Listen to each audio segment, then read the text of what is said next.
اسلام آباد وزیر قانون انصاف اور انسانی حقوق اعظم نذیر تاڑر نے اعلان کیا کہ پاکستان جلد ہی اقلیتوں کے حقوق کے لیے قومی کمیشن قائم کرے گا۔ پاکستان کی 240 ملین آبادی کی تخمینہ شدہ آبادی کا تقریباً 3% غیر مسلم ہے۔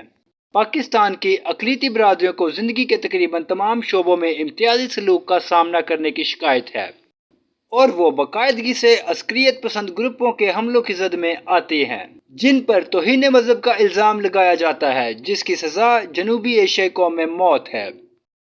ریڈیو پاکستان کے نشریاتی ادارے نے رپورٹ کیا کہ اسلام آباد میں کرسمس کی تقریب سے خطاب کرتے ہوئے تاڑر نے کہا کہ کمیشن کے قیام کا مسودہ پاکستان کی پارلیمنٹ اور سول سوسائٹی کے اقلیتی نمائندوں کی مشاورت سے تیار کیا گیا تھا اور اس کی منظوری کابینہ کی کمیٹی نے دی تھی۔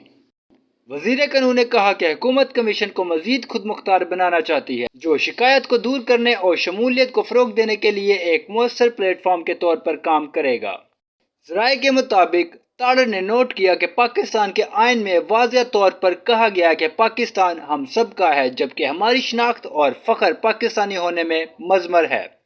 معلومات کا قابل اعتماد ذریعہ CRC، جڑے رہیں CRC کے ساتھ۔